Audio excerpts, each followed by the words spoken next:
Hello guys, welcome to Redditor's Revenge. Here we post amazing revenge stories daily. And if you want more content like this, please subscribe to the channel and stay tuned with us. Moving on to today's first story, which is about the revenge OP took on his boss's brother and nephews, because they framed OP under fake allegations and made his life a living nightmare. Now story. Sometimes fate strikes and your life changes in completely unconventional ways. At 32, I used to be a 9-to-5 spoke of the corporate wheel, trying to make my way up to any position where I could replace my bike that I rode to work with a car. I spent many years like this until I started doing some secretarial and assistant tasks, and in a massive twist of fate, we were at a company conference where the founder himself was present and his personal assistant got into an accident, and there was no one there, so I had to take on his tasks quickly. The founder was a very old man who rarely left his house to do his work, and he was of course filthy rich. He was so impressed with my work that day that he decided to invite me over to his big mansion to discuss some business. I was super worried, but also excited. This felt like it could be my big break in life. The next day, I hopped on my bike and rode all the way to his mansion, which was a good ride away. By the time I arrived, my suit was messy and I needed to freshen up, but it was too late. I was welcomed by his maid and I entered his massive house. I didn't see anyone around except for the maid until the old man came out and greeted me so warmly and casually. I felt so comfortable around him, even if I was a bit embarrassed by my disheveled look, but he didn't mention it at all. As soon as I sat down, the founder told me that I probably have a lot of questions. He told me that I have kind, trustworthy eyes and that he felt comfortable talking to me at the conference. He told me that he doesn't like to keep people around the house other than the maid and his daughter, as he has trust issues, and they got worse after his last personal assistant tried to steal from him, and that's why he wasn't at the conference. He got fired literally on the way once the founder discovered what he was doing. He told me that he'd rather do everything himself than work with someone he couldn't trust, which I understood and felt flattered by. He told me that his wife had died years prior and that he lived alone ever since. His wife was also a big manager at the company, and I knew her name but didn't know that it was his wife before she died. I started suspecting that he wanted me to become his new personal assistant, but it took him some time to get to that point. He kept talking to me about the company and the people he didn't trust and his family issues with his nephews and brothers, and eventually offered me the job. I was thrilled and couldn't hide my stupid smile. He told me that I'd be working with him at his house, not at the company, for quite a long time and pretty much only go home with a few hours left in the day. But I agreed. Not only would I be having an amazing job, but I'd also be staying most of my day at his house, which was better than any workplace. Work started and things were going amazingly well. A car would come to pick me up from my house in the morning and drop me off. I worked closely with him and he started trusting me with a lot of the business and even some of his personal life. He told me about his deceased wife, how he lived alone, and how he started the whole company. I felt like he had become a mentor and father figure to me in the best way possible. Still, every few days his brothers and nephews would come over, give me a stink eye, and always leave after a fight with him. There was clearly tension there, but I never had the guts to ask about the details. He was a kind man, but I knew that he didn't like to talk about the specifics. It went on like this for 1.5 years until one day, things changed forever. I woke up to the sound of the maid screaming. The old man had died. Nothing strange was up, he just died of old age. It's not like he was murdered or anything. We went on with the funeral arrangements and things were massive, of course, but he didn't have much family that came. Only his shady brothers and nephews came, and it was just me from his house. We finished everything up, and after a few days of sadness and routine work, it was the most critical moment of everyone's life, the reading of his will. I was only present for the business side of things, as I was in charge of many of his finances and his managerial staff, and the business side was in complete chaos to see who will take on his tasks, and if the CEO will get total control, and a bunch of business stuff that was too complicated for the sad and tragic days. I suspected that all of the money would go to his brothers and his nephews, though, since he didn't have any children. I knew a big part of it would go to charity since he was a ridiculously generous man, but that was about it. I was hopeful that he'd leave me like a car or something. The lawyer started reading his will and our jaws dropped to the floor when he said that the old man left everything to me. From the money to the cars to the mansion, everything. I was silent because I literally could not utter a word. But when I did, I told them that there must have been something wrong going on. But the lawyer confirmed that it was the truth. Of course, the old man's brothers and nephews went into an absolute frenzy, and I felt like they were close enough to bash me over the head with something. They instantly all started talking to me at the same time, and I just could not hear a thing. I excused myself and told them that I had to go home to think, and I didn't even know which home to go to, so I went back to my normal old apartment. Everything was so surreal, and I couldn't believe that I had his fortune now. The next day, I woke up to banging on the door from the old man's brothers and nephews. They kept telling me how I can't keep the money and how they're the rightful owners of the properties and a bunch of business stuff, and offered me a good chunk of money in exchange for signing the papers that transfer everything to them. They told me that this was the right and fair option, and when I told them that that's not what the old man wanted, they told me that he had been losing his mind before his death and that he wasn't in the best mental place. They kept guilt-tripping me into giving them what they wanted and giving up what the old man had left me. But I kept remembering how he told me that I was the only one he could trust, and I kept remembering all the fights and bad blood between him and his family, so I refused. As soon as I refused, they started threatening me and telling me that I had made a huge mistake and that I was going to pay for dearly. They told me that I was just some poor and worthless assistant that he got off the streets and that I couldn't even wear a suit right.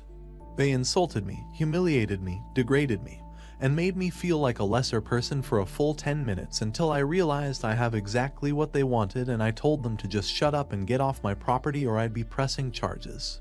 I felt so confident and good, and I started making use of my money and went back to the mansion. Technically it was my house, so I started living there. It was weird at first, but I got used to the luxury. I spent a week of absolute rich luxury and things were so amazing. I couldn't believe the stuff I was doing and buying until I got a visit from the police. They told me that I was under investigation for embezzlement and possible murder of the old man. I couldn't believe it and kept trying to explain to them that everything was running by the book, but they wouldn't believe me, and it felt like they had a game in this. I knew it was the old man's brothers and nephews who were doing this. They were so desperate to get my money that they were willing to fake crimes and stick it on me. I was still under investigation though, so I had to be extremely careful with everything I said or did. I went over to the old man's nephew's house. He was around my age, and when we started talking I felt this extreme superiority complex that he had that pissed me off. I told him that I knew that they were trying to frame me for something I didn't do, and he told me that he had no idea what I was talking about, but told me that the company was losing money and nobody knew where that money was going. He told me that all the evidence pointed to me and that they're reopening the case of the old man's death, suspecting murder and foul play. I told them that they would regret this, but they didn't care and didn't listen. My life became a living hell under investigation. If you ever wondered what being rich but shady was like, this was it. You don't get any privacy and you're constantly under surveillance and being interviewed for stuff you have no clue about. I knew that I needed to take the old man's family down, but I had no idea where to start. That night, I got a strange letter in the mail from someone claiming to want to help. The message was very cryptic and uncomfortable, but it gave an address and told me to go over there, and I did. It was an old apartment in the middle of the city. It's not cheap, but not expensive either. A good-looking young girl around my age opened up when I knocked and quickly let me inside. She told me that she knew everything about me and told me that she would help me take down the old man's family. I was so confused and told her that I can't talk like this without knowing who she was and what she wanted. She did look somewhat familiar, and she sat me down and gave me a shock. She told me that she was the old man's daughter. I was super confused since he didn't have any children that I knew of, but she started to explain. She told me that she was his daughter from one of the maids he had back in the day, and that he did everything he could to keep it under wraps. When the daughter got a little bit older, apparently they had a massive falling out, and she told him that she never wanted to see him again, and that she didn't want a single penny from his money. I asked her why, and I got the impression that her dignity and self-respect were very important to her. I told her that the money is rightfully hers, but she insisted that she didn't want any of the old man's money, and that I will keep all of it once we get rid of the brothers and nephews. She told me that the old man's brothers were as corrupt as they come and that they had been stealing money from the old man for years, all the way back to when she and he used to actually talk and meet. She told me that they were good and covered their tracks well and only took small percentages over time that nobody cared to notice, but the percentages added up eventually. She told me that she knew exactly how to get them caught, and told me to go back to the company and start following the money trail. I went to the company for the first time in forever, since most of my work was at the old man's house. The company was a mess after his death, but it made it easier to sniff around where I shouldn't. I cashed in some favors and started following a bunch of money trails. This process was going to take a long time, and things were made harder by the fact that the police were on my tail. But I had quite a few favors since I began working with the old man. I had someone going through the finances and money trails, and someone else who worked in the coroner's office was reopening the case. My friend at the coroner's office called me a few days later and told me that forensics found hidden traces of a powerful poison on the body that attacked the nerves. He told me that since I was the prime suspect, I was on very short time, but thankfully my friend who was following the money trails also called me and told me about several shell companies that were doing business with our company. When we looked at these companies, it was clear that none of them really existed and that they were only being used for laundering and embezzlement. We managed to race these companies to the old man's brothers though, and we finally had a solid lead. To cap things off, the old man's daughter told me that the maid contacted her and that she was scared to death. She told me that the maid kept getting threats from unknown people about the old man and that she should come forward and admit that I was the one who killed him, but the maid knew that I was innocent. The old man's daughter kept pressuring her to tell her who called her, and eventually she caved and told her that it was the old man's brother. Still, we had good enough evidence about the laundering and shell companies to finally take them down, and I was only concerned about the whole police thing. The company was having a big event in memoriam of the old man to discuss the future of the company. Even though I inherited the money and house, the old man's brother was the CEO, so he was the one running things. The old man's daughter called the police beforehand and gave them all the shell companies and money laundering evidence, and it was only a matter of time. I attended the event and had to listen to the old man's brother fake sadness over his brother, even though everyone knew he was ecstatic that he died. As soon as he finished, I got up from my seat, went over there, and yanked the mic out of his hand. He called security on me, but I made it quick. I told everyone that the old man never trusted his brothers and nephews and that he was always scared of them. I told them why he left me his fortune, and that the company would be in terrible hands with them at the helm. The security was almost here, so I pulled up all the evidence that we had gathered about the embezzlement and money laundering. The employees were not idiots, so as soon as the brother kept denying it, they all ranted and booed. The police came shortly after and arrested both of us, the brothers for embezzlement and me on suspicion of murder. Right as the brothers were being arrested though, the entire company staff kept cheering, as they suffered under them drastically with layoffs and pay cuts.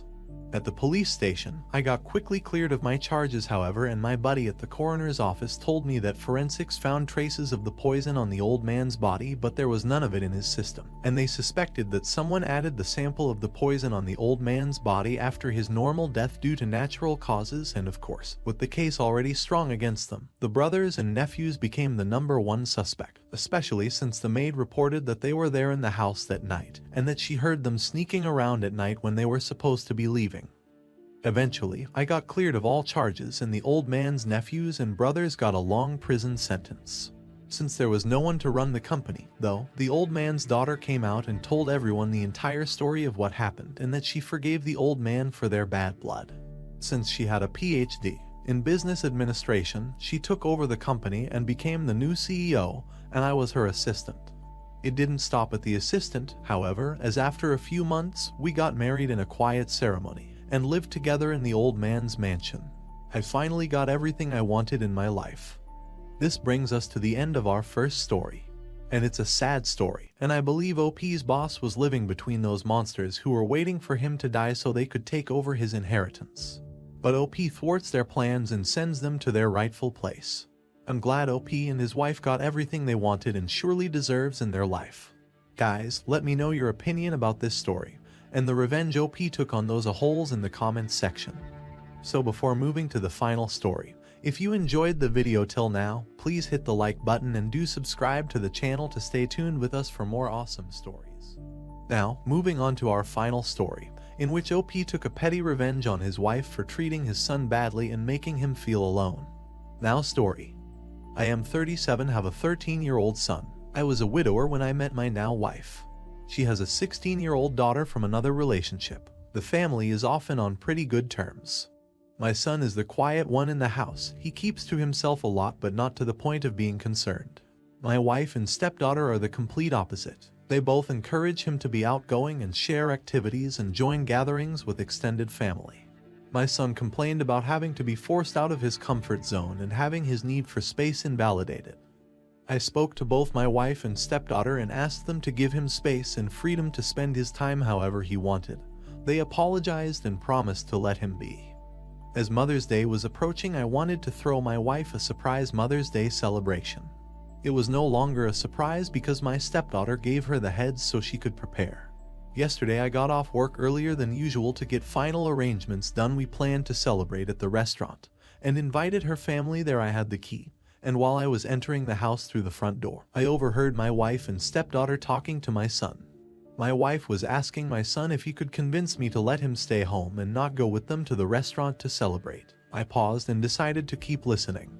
My son said why, and she told him that his introverted and socially inept attitude will make her family uncomfortable and will ruin the mood. He promised her that he'd be well behaved and would try to interact and socialize with everyone, but she said that she wasn't buying it. He kept reassuring her, but she snapped and told him that technically she's not his mom, so she didn't get why he wanted to celebrate Mother's Day with her so badly. My stepdaughter threw some backhanded comments, and then both of them were shocked to see me standing there. Both were staring without saying anything. I told my son and his stepsister to go to their rooms, then told my wife that the celebration was off and canceled. She tried to argue, asking why repeatedly, and I told her why. She tried to explain that she didn't mean it like that and that I only heard part of the conversation, but not all of it. I told her I was done arguing and the decision was already made. She yelled, asking what she was going to tell her family, and said that I was making a tremendous mistake towards her. I ignored her while she kept throwing tantrums after tantrums. Early this morning she took my stepdaughter and went to stay with her folks. Not a single call or text from her so far. The situation is full of tension. I'm upset still, but more hurt, to be honest. I mean, yes, I did say I was going to have this celebration, but I thought that what she said to my son was too harsh to ignore. Now, here is the end of our today's video. I hope you guys enjoyed the video. I was shocked to hear what the OP's wife said to his son. How could anyone treat a child in this manner? She is a horrible person, and she is teaching her daughter to be the same. Guys, what are your thoughts on OP's wife, and do you think OP should feel bad? Please share it in the comments section. So, before you leave, please hit the like button and subscribe to the channel to stay up to date on more awesome stories.